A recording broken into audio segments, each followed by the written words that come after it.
So, drum roll, the time that we've all been waiting for, the opening of the pirate ship.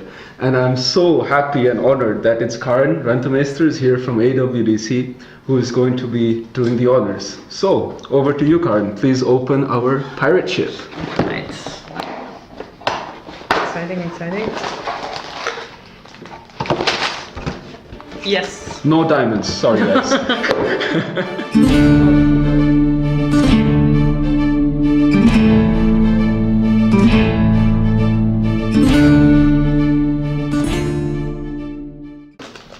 2 months ago, Antropol Diamond Center, the AWDC, organized the world's first diamond hackathon. Yeah. That was quite an awesome event. Yeah. What were your most important takeaways, lessons learned? I think the diamond industry has had a reputation for many years that it's an isolated industry. Basically, you're born and bred in the industry, and then you continue, you follow the footsteps of your aunts, your uncles, your grandfathers, your fathers. And I think one of the most important things that we learned during the hackathon is that innovation is not something that exists or can be developed from just one element.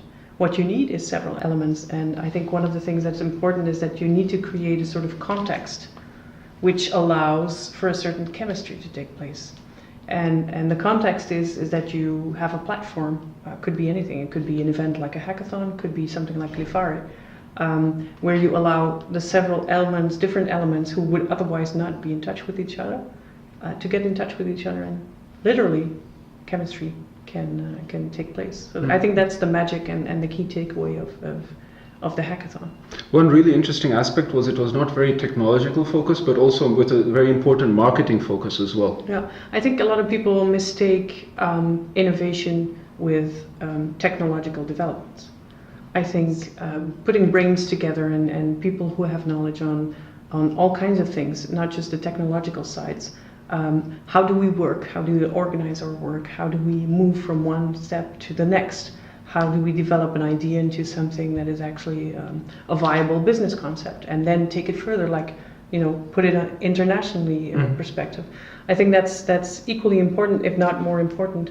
I think technological developments are a tool to reach a goal, and I think to define the goal, you need as much creativity and innovation and external factors to develop that. What changes innovation is going to bring to the diamond and jewelry industry going forward? Well, I think our industry by far is one of the diamond industry, but also the jewelry industry as an industry, but also as a product, is one of the most interesting industries and products if you look at how the world works and how consumers work, because in the end we're creating something. We have a product. It could be a service, could be an actual product. You have an end consumer, and I think we are very suited for consumer-centric, experience-based marketing and products and services. And I mean, a piece of diamond jewelry is also a very personal thing. Most personal thing a lady is probably ever going to have. A lady, but also anybody else. I mean, let's look beyond the very obvious borders. And I think there's significant percentage of people in the industry who realize that the world is much bigger than it used to be maybe 10 years ago, and that there's so many stories in between of the moment when a diamond is actually mined up until the moment it ends up in a piece of jewelry. There's 1,000 stories. It's not like any other product. I mean, we're not a product that rolls out of a factory. There's the story of where the diamond comes from, how is it manufactured, the whole story of what am I going to make from this rough diamond, what is it going to look like. The diamond has its own will, if you could say so, and then it's such a personal product. You want to choose the setting, what kind of materials will you use.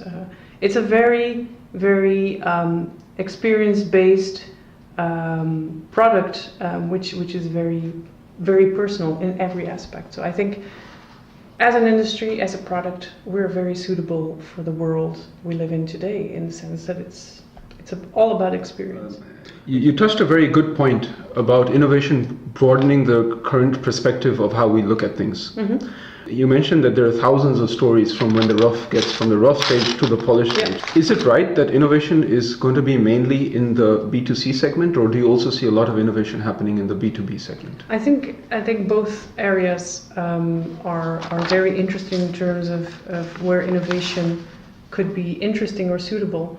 The way we organize, the way we work, the way diamonds are sold, the way they are manufactured, the way they are marketed, those are all areas where innovation would be very interesting. And we're already seeing that happening. And in the hackathon, that was one of the, I think, most interesting elements, is that we could see how links between separate elements of what we call the diamond pipeline, the value chain of the diamond pipeline, those borders are becoming obsolete. Like the world has no borders. Each and every industry and product has virtually, we're becoming borderless. You're not a trader who by definition or by default has to stick to this one job, namely trading, because that's what you're used to do.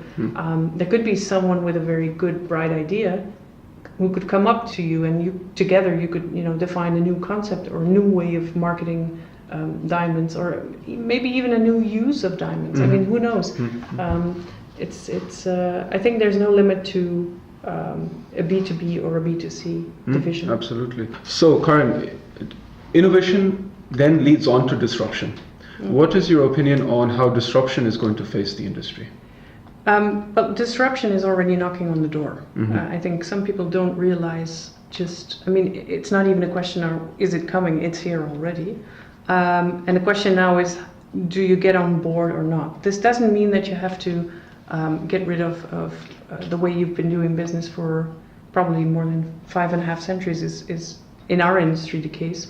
But you have to sort of embrace it, and you have to look at it from a positive side. It's almost like a glass half full, half empty thing. Either you see the opportunities and you see the benefit of trying to do things differently.